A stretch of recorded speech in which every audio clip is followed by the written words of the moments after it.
Hello दोस्तों, स्वागत है आप सभी का आपके अपने यूट्यूब चैनल S1 क्लासेस में। हम इस वीडियो में देखेंगे यूपी टेट 2021 यानी जो 23 जनवरी 2022 को आयोजित की गई थी, उसमें पूछे गए संस्कृत के प्रश्न पत्र को। इसमें हम डिटेल सोल्यूशन देखेंगे। और अगर आप मेरे चैनल पे पहली बार विजिट कर रहे हैं तो कृपया चैनल को सब्सक्राइब कर लीजिए, और अंत में अगर आपको वीडियो अच्छा लगे, हेल्पफुल लगे, तो कृपया लाइक और शेयर ज़रूर करिएगा। तो चलिए देखते हैं इस पूरे प्रश्न का मतलब पूरे पेपर का 61वां प्रश्न, और इस वीडियो का पहला प्रश्न देखते हैं क्या पूछा गया था। भाग थर्ड था संस्कृत। ठीक है, हम इसी का सॉल्यूशन देखेंगे। इसमें पूछा गया कि पहला मतलब 61वां जो कि पहला इस वीडियो का है, मैं ऐसा मानता हूँ का अनुवाद होगा। फर्स्ट ऑप्शन इज अहम एवं मानिए। थर्ड सेकेंड ऑप्शन अहम एवं मानयामि। थर्ड ऑप्शन अहम एवं मन्ये, और फोर्थ ऑप्शन है अहम एवं मानामि। तो जो उसका करेक्ट ऑप्शन हो जाएगा, ऑप्शन नंबर हो जाएगा थर्ड। ठीक है, अहम एवं मन्ये मीन्स मैं ऐसा मानता हूँ। तो 61 का तीसरा सही हो जाएगा। अगला प्रश्न देखते हैं 62 नंबर। इसमें पूछा गया कि मैं बाजार जाता हूँ का संस्कृत में कर्मवाच्य वाक्य होगा। ऐसा वाक्य इसमें कर्म प्रधान हो। तो ऑप्शंस हैं, पहला अस्माभिः आपणम गम्यते, और सेकंड ऑप्शन मह्यम गम्यते आपणम, और थर्ड ऑप्शन मया आपणम गम्यते, फोर्थ ऑप्शन अहम आपणम गच्छामि। तो यहाँ कर्म क्या होना चाहिए, प्रधान होना चाहिए। तो इसका मतलब 62 का तीसरा सही हो जाएगा, मया आपणम गम्यते। ठीक है, मेरे द्वारा बाजार जाया जाता है। तो 62 का तीसरा सही हो जाएगा। अगला प्रश्न 63 में हम पूछा गया है कि पच धातु का क्त प्रत्यय लगाकर रूप बनेगा। पहला ऑप्शन पाकः, दूसरा ऑप्शन पक्तः, तीसरा ऑप्शन पक्वः, और चौथा ऑप्शन है पचितः। तो 63 का जो पच धातु होगा उसका क्त प्रत्यय लगाकर क्या बनेगा, पक्वः बनेगा। ठीक है, 63 का सेकेंड मतलब थर्ड ऑप्शन सही हो जाएगा। अगला प्रश्न है 64। इसमें पूछा गया कि पंचनवति संख्या है। तो ऑप्शंस हैं, पहला 905, दूसरा 590, तीसरा ऑप्शन 95 मीन्स 95, और चौथा ऑप्शन है 59। तो पंचनवति मतलब होता है 95 95। ठीक है, 90 और 5। तो 64 का तीसरा ऑप्शन सही हो जाएगा। अगला प्रश्न 65। इसमें पूछा गया है कि अव्यय शब्द समूह है।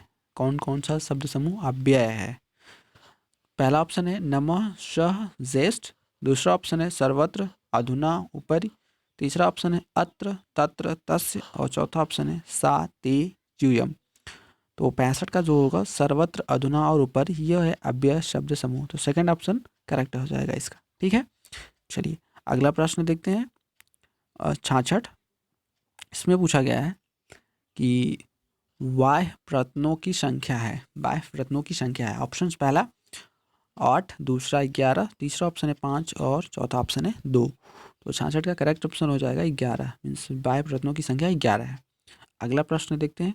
अब प्रश्न 67 मनोरथ उदाहरण है। मन तो मतलब पूछा गया है, ऑप्शन है प्रकृति भाव का, दूसरा ऑप्शन है विसर्ग संधि का, तीसरा ऑप्शन है व्यंजन संधि का, और चौथा ऑप्शन है स्वर संधि का। तो 67 का सेकंड ऑप्शन सही हो जाएगा। मनोरथ में विसर्ग संधि है, मन प्लस रथ। ठीक है, तो 67 का सेकंड ऑप्शन सही हो जाएगा। अगला प्रश्न 68। इसमें पूछा गया है कि दान के कर्म द्वारा कर्ता को संतुष्ट करने वाला संप्रदान कारक का सूत्र है।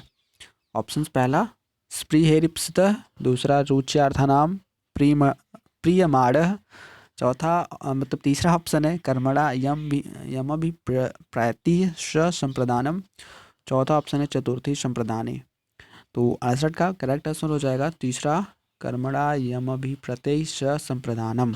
ठीक है, ये करेक्ट आंसर हो जाएगा 68 का। अगला प्रश्न देखते हैं। प्रश्न संख्या 69 ये है। इसमें पूछा गया कि अंतः मतलब अंतस्थ वर्ण हैं कौन कौन से। तो ऑप्शन है पहला विसर्ग तथा अनुनासिक, दूसरा ऑप्शन है यड़ मीन्स य व र ल, तीसरा ऑप्शन है अड़ मीन्स अ ई उ, और चौथा ऑप्शन है श ख स ह। तो 69 का करेक्ट आंसर हो जाएगा य र ल व। इसको क्या बोलते हैं, अंतस्थ वर्ड बोलते हैं। तो 69 का सेकंड ऑप्शन सही हो जाएगा। अगला प्रश्न है 70।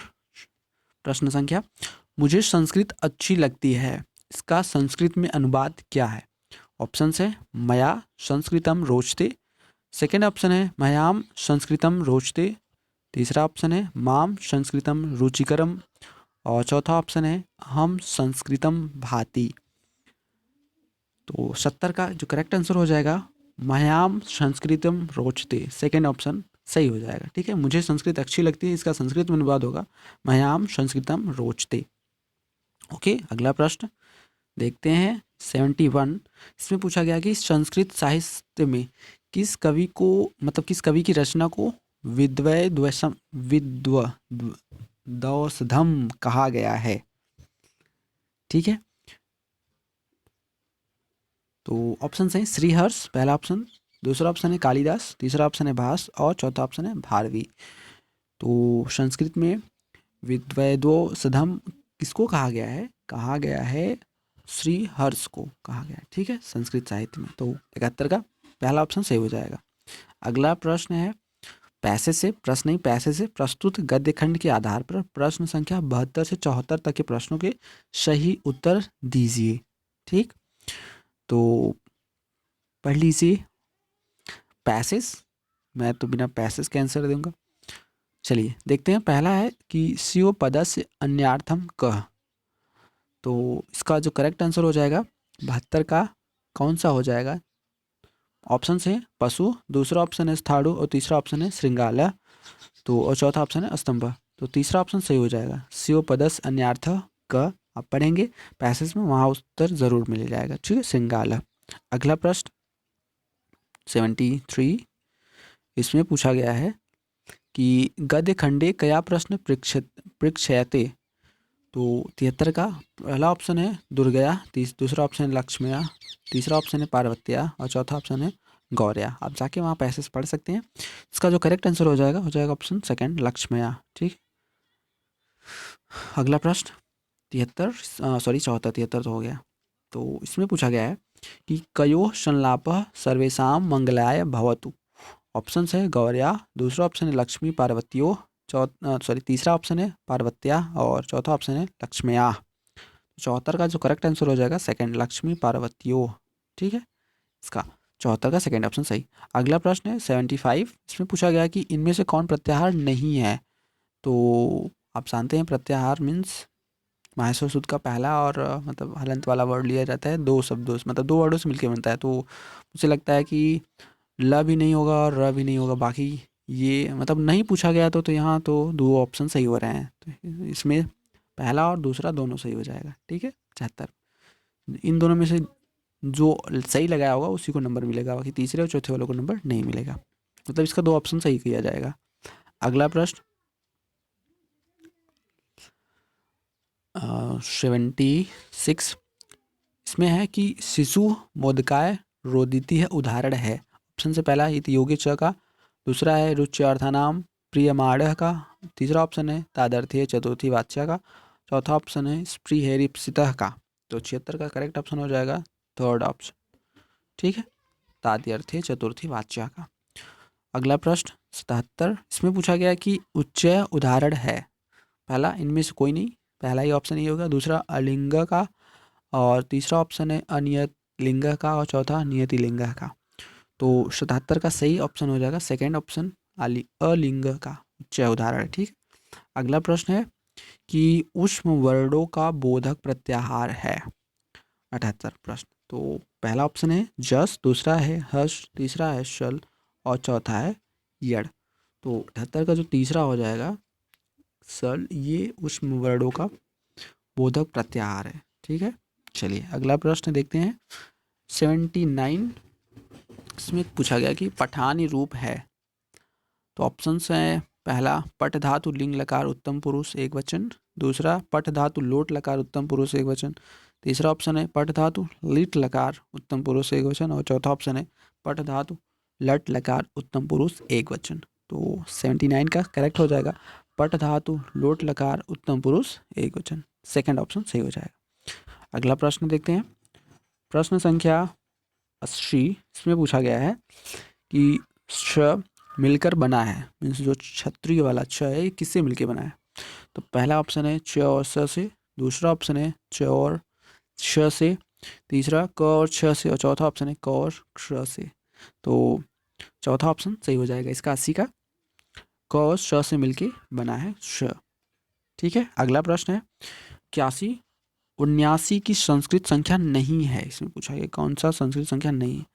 ऑप्शन है एकोन सप्तति, और दूसरा ऑप्शन है एकोनाशीति, तीसरा ऑप्शन है उनाशीति, और चौथा ऑप्शन है नवसप्तति। तो इसका कौन सा नहीं है ये पूछा गया है। तो पहला ऑप्शन जो है एकोन सप्तति ये नहीं होगा, बाकी सब 79 के संस्कृत संख्या का मतलब शब्द है। अगला प्रश्न देखते हैं 82। इसमें पूछा गया है कि दिन भर में पाठ पढ़ डाला, इस वाक्य का अनुवाद क्या है संस्कृत में। पहला दिनाय पाठ पठितः, दूसरा ऑप्शन है दिनेन पाठ पठितः, और तीसरा ऑप्शन है दिने पाठ पठितः, और चौथा ऑप्शन है दिन पर्यंतम पाठ अपठत। तो 82 का हो जाएगा दिनेन पाठ पठितः। ठीक है, ये करेक्ट हो जाएगा। चलिए अगला प्रश्न देखते हैं। इसमें पूछा गया है कि उपकृष्णम में कौन सा समास है। तो 83 में पूछा गया है कि उपकृष्णम में कौन सा समास है। पहला है द्वंद्व, दूसरा अव्ययी भाव समास, तीसरा कर्मधारय समास, और चौथा तत्पुरुष समास।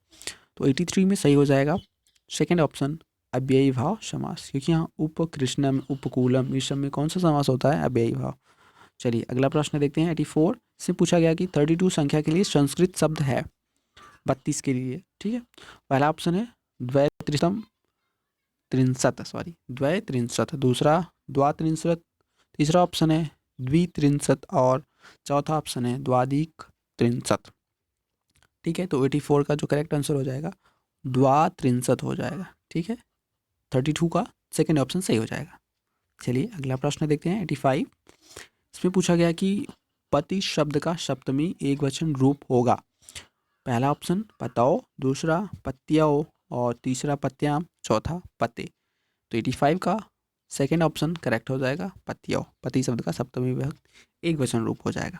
ठीक, अगला प्रश्न है 85। इसमें पूछा गया है कि अट मीन्स अट प्रत्याहार के वर्ड हैं। तो पहला ऑप्शन अ उ ट, दूसरा ए ओ तथा ह य ट, तीसरा ऑप्शन है अ ई उ ट, और चौथा ऑप्शन है स्वर तथा ह य व र। तो 86 का हो जाएगा फोर्थ। ठीक है, ऑप्शन स्वर तथा ह य व र ट आ जाएगा। ई उड़े रिंग री री का ए उंगा ये है व रट आता है ना, तो ये पूरा हो जाएगा। तो मीन्स 86 का फोर्थ ऑप्शन सही हो जाएगा। चलिए अगला प्रश्न देखते हैं 87 में पूछा गया कि कारकः में यदि प्रकृति है क्री तो प्रत्यय है। ठीक है, कारकः में यदि प्रकृति है क्री तो प्रत्यय कौन सा है। तो पहला ऑप्शन है ल्यूट, दूसरा डूल, तीसरा त्रिच, और चौथा घंग। तो 87 का करेक्ट हो जाएगा सेकंड ऑप्शन ये। ठीक है, जो भी पढ़ा है लिखा है पढ़ लीजिए। मेरे हिसाब से तो डीबुल 88 देखते हैं प्रश्न। अव्ययीभाव समास का उदाहरण है। तो पहला ऑप्शन है पीताम्बर, दूसरा राजपुरुष, तीसरा अधिहरि, और चौथा ऑप्शन है द्वादश। तो 88 का अधिहरि अव्ययी भाव का मतलब अव्ययी भाव समास का उदाहरण है, बाकी पीताम्बर राजपुरुष तो नहीं है। चलिए अगला प्रश्न देखते हैं 89। इसमें पूछा है कि निम्न में कौन चतुर्विंशति सहस्त्र संहिता के नाम से ख्यात है। पहला ऑप्शन है बृहदार मतलब बृहदारण्यकोपनिषद, दूसरा ऑप्शन है ब्रह्मांड पुराण, तीसरा ऑप्शन है महाभारत, और चौथा ऑप्शन है रामायण। तो 89 का हो जाएगा चौथा ऑप्शन रामायण। ठीक है, ये चतुर्विंशति सहस्त्री संहिता के नाम से जाना जाता है, अविख्यात है आप कह सकते हैं। चलिए अगला प्रश्न देखते हैं 90 प्रश्न मीन्स 90वां। इनमें से कौन संयुक्त व्यंजन है। पहला ऑप्शन भ, दूसरा ज, तीसरा ज्ञ, और चौथा ख। तो आप जानते हैं ज नहीं ज्ञ मतलब छ त्र और ज्ञ, इनको क्या कहा जाता है संयुक्त व्यंजन। तो इसी में से ज्ञ आया है, तो इसलिए तीसरा ऑप्शन सही हो जाएगा। उम्मीद है आपको इस वीडियो से काफ़ी हेल्प मिलेगी। और संस्कृत वैसे मेरा सब्जेक्ट नहीं है, इसीलिए मैं ज़्यादा डिटेल में नहीं गया, मैं हमेशा इंग्लिश लेता हूँ, तो इसलिए आप मैनेज कर लीजिएगा। मेरा उद्देश्य बस इतना था कि आपको आपके पास प्रश्नों को पहुँचाना, उसके आया था। अगर आपका सब्जेक्ट संस्कृत है तो आप कृपया इसको मतलब और बुक से डिटेल में देख सकते हैं कि कैसे प्रश्न आया और उसका एक्सप्लेनेशन और क्या हो सकता है। ठीक है, मैं करेक्ट आंसर पहुंचा दिया आपके पास। चलिए, तो अगर वीडियो आपको हेल्पफुल लगा हो तो कृपया वीडियो को लाइक कर दीजिए और अपने दोस्तों के साथ शेयर करिएगा अवश्य, और चैनल को सब्सक्राइब करना ना भूलिएगा। वीडियो देखने के लिए आपका बहुत बहुत धन्यवाद।